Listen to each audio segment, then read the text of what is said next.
telah terpenuhinya seluruh unsur dalam dakwaan kedua pertama primer, maka terhadap dakwaan selebihnya tidak perlu dipertimbangkan lagi. Menimbang bahwa dengan terpenuhinya seluruh unsur di atas, maka majelis hakim berkesimpulan bahwa terdakwa telah terbukti secara sah dan meyakinkan melakukan tindak pidana melanggar ketentuan pasal 340 junto 340 KUHP junto pasal 55 ayat 1 ke 1 KUHP dan melanggar pasal 49 junto pasal 33 Undang-Undang Nomor 19 Tahun 2016 tentang perubahan atas Undang-Undang Nomor 11 Tahun 2008 tentang informasi dan transaksi elektronik junto pasal 55 ayat 1 ke 1 KUHP. Menimbang bahwa selama di persidangan berlangsung tidak terdapat alasan pemaaf maupun alasan pembenar pada diri terdakwa yang dapat menghapus pertanggungjawaban pidana atas perbuatan yang dilakukannya, maka berdasarkan pasal 193 ayat 1 KUHP, terdakwa haruslah dijatuhi pidana. Menimbang bahwa sebelum majelis hakim menjatuhkan pidana terhadap terdakwa perlu dipertimbangkan hal-hal yang memberatkan maupun yang meringankan. Hal yang memberatkan, perbuatan terdakwa dilakukan terhadap ajudan sendiri yang telah mengabdi kepadanya kurang lebih selama 3 tahun. Perbuatan terdakwa telah mengakibatkan duka yang mendalam bagi keluarga Nofriansah Yosua Huta Barat. Akibat perbuatan terdakwa menimbulkan keresahan dan kegaduhan yang meluas di masyarakat. Perbuatan terdakwa tidak sepantasnya dilakukan dalam kedudukannya sebagai aparat penegak hukum dan pejabat utama Polri, yaitu Kadif Propam Polri. Perbuatan terdakwa telah mencoreng institusi Polri di mata masyarakat Indonesia dan dunia internasional. Perbuatan terdakwa telah menyebabkan banyaknya anggota Polri lainnya yang turut terlibat. Terdakwa berbelit-belit memberikan keterangan di persidangan dan tidak mengakui perbuatannya. Hal yang meringankan, tidak ditemukan adanya hal yang meringankan dalam hal ini. Menimbang bahwa karena dalam perkara ini terdakwa telah menjalani masa penahanannya, maka lamanya masa penahanan haruslah dikurangkan seluruhnya dari pidana yang dijatuhkan. Menimbang bahwa oleh karena terdakwa telah ditahan dan tidak terdapat cukup alasan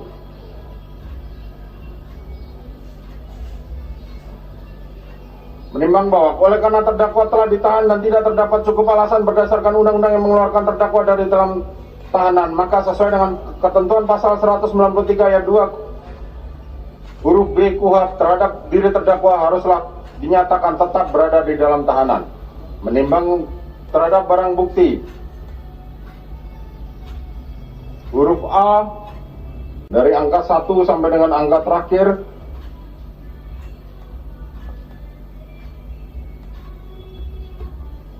dikembalikan kepada penuntut umum untuk digunakan perkara, karena masih diperlukan dalam pembuktian perkara lain, maka dikembalikan penuntut umum.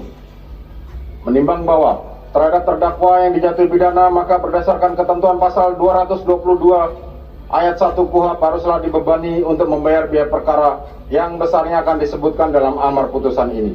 Mengingat pasal 340 KUHP junto pasal 55 ayat 1 ke 1 KUHP dan pasal 49 junto pasal 33 Undang-Undang Nomor 19 Tahun 2016 tentang perubahan atas Undang-Undang Nomor 11 Tahun 2008 tentang informasi dan transaksi elektronik junto pasal 55 ayat 1 ke 1 KUHP, Undang-Undang Nomor 8 Tahun 1981 tentang Kitab Undang-Undang Hukum Acara Pidana atau KUHP serta peraturan hukum lain yang bersangkutan. Silakan berdiri.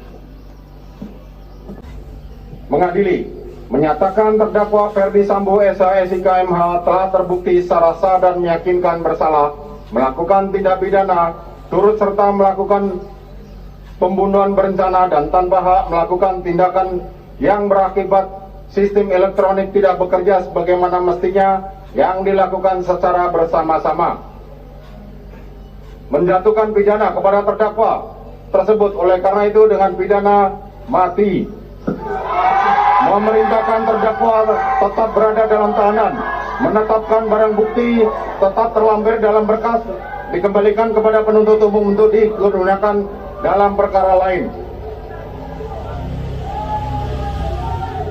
menetapkan terdakwa tetap berada dalam tahanan,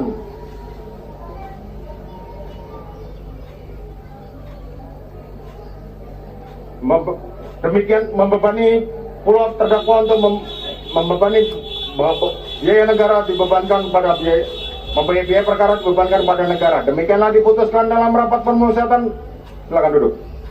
Demikianlah diputuskan dalam rapat permusyawaratan Majelis Hakim Pengadilan Negeri Jakarta Selatan pada hari Kamis, tanggal 9 Februari 2023 oleh kami, Wahyu Iman Santoso, sebagai Hakim Ketua Majelis Hakim, Morgan Simanjuntak dan Alimin Ribut Jono, masing-masing sebagai Hakim Anggota, dan diucapkan dalam sidang terbuka untuk umum pada hari Senin tanggal 13 Februari 2023 oleh Hakim Ketua Majelis tersebut dengan didampingi Hakim-Hakim Anggota dibantu oleh Saudara Aprisno sebagai panitera pengganti, dihadiri pula oleh Jaksa Penuntut Umum pada Kejaksaan Agung Republik Indonesia dan terdakwa didampingi penasihat hukumnya. Demikian para pihak baik penuntut umum maupun penasihat hukum maupun terdakwa mempunyai hak untuk mengajukan upaya hukum. Sidang perkara demikianlah putusan telah dibacakan. Sidang perkara nomor 796 PB 2022 atas nama terdakwa Ferdi Sambo dinyatakan ditutup.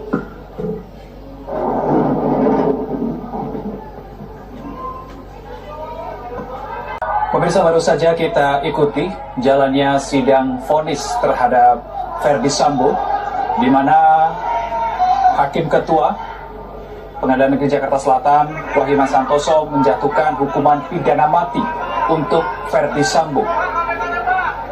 Dalam keterangannya tadi, Hakim Wahyu Iman Santoso mengatakan tidak ada alasan pemaaf ataupun pembenar bagi Ferdi Sambo. Kemudian ia juga menyampaikan beberapa hal yang dinilai memberatkan Ferdi Sambo.